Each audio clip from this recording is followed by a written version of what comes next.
when seeing all the amazing people using AI for their page builder, using Lovable, Bolt, or whatsoever, I just feel like I'm missing out.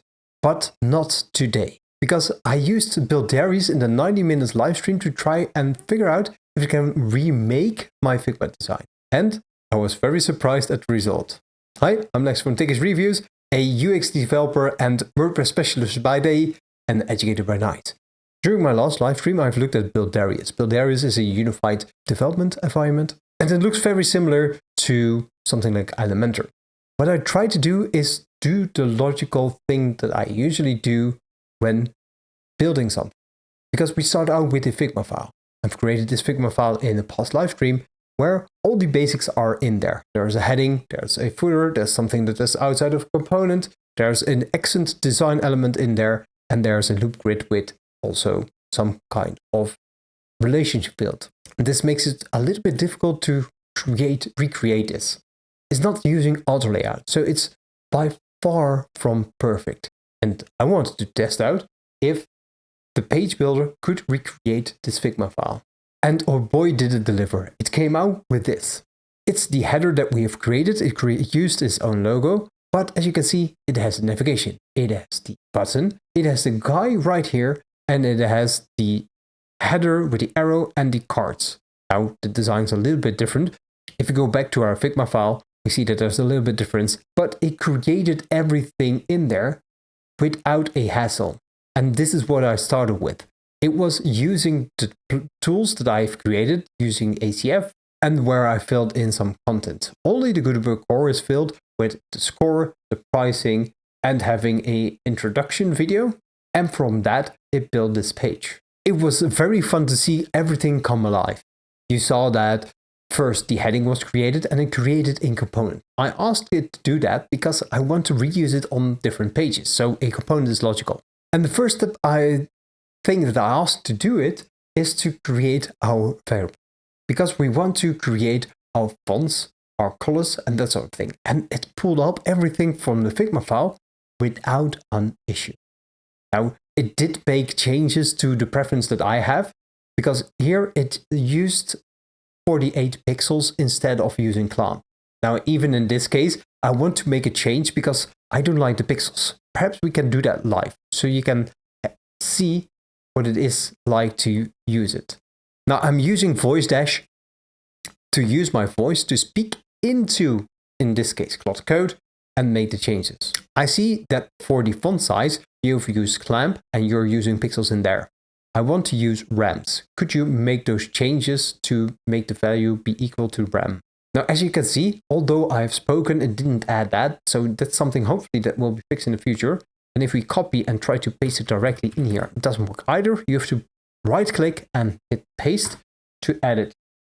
And now it will do its thing. It's now thinking, it's trying to fetch from Builderius MCP to understand how things work and where it should find things.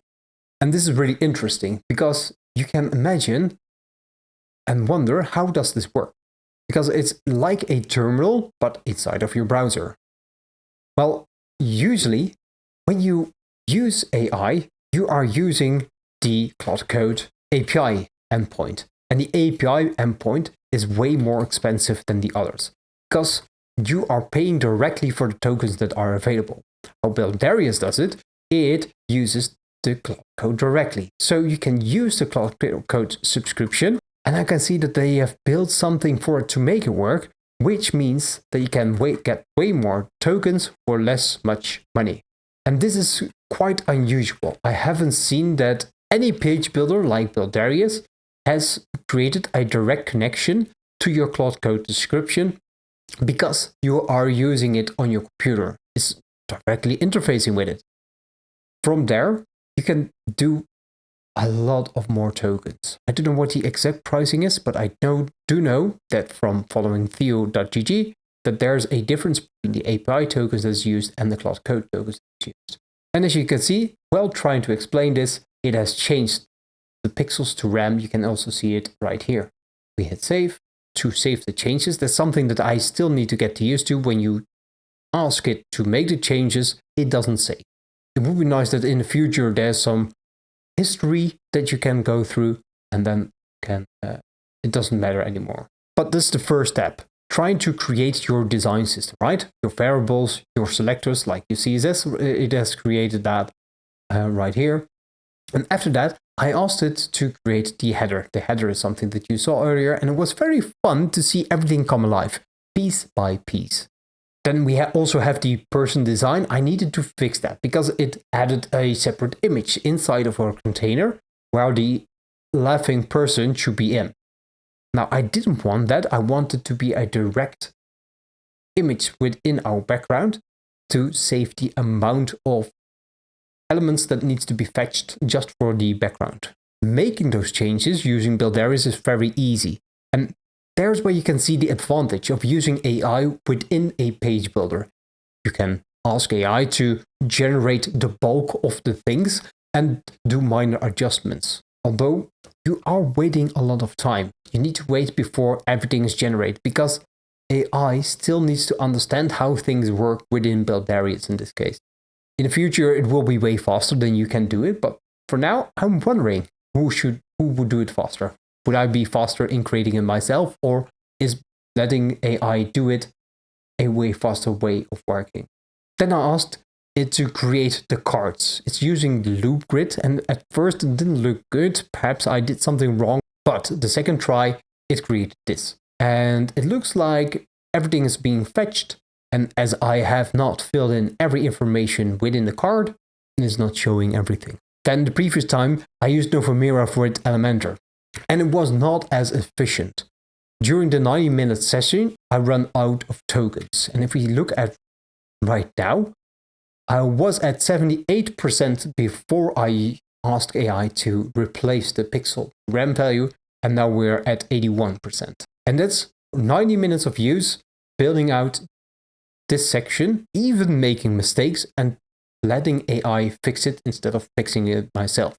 For instance, this component, let's be fair, if I see issues with it, I could easily fix it myself. So I actually am amazed with how quick and how efficient Builderius could build this using AI. The one thing that I am very amazed about is that it is using my Claude code that's running locally on my computer. The only thing that I had to do is go inside of Cursor, install, of course, Claude Code, do some installments for Sense AI to be able to sense what kind of code is there, pun intended, and you can run it by saying sense with minus agents and say Codex and Claude in this case. It will then run and make your coding agents available in the left-hand side where you can add them with ease. So for me, I think Builderius did a great job, and the team as well. They really deserve a compliment for this. Nicely done. And I would like to see where this goes further. I would like to know from you. Would you use something like AI to build this? You can, of course, watch the 90 minutes live stream right here. How my experience was using the Builderius Sense AI. And yeah, just go ahead and click it.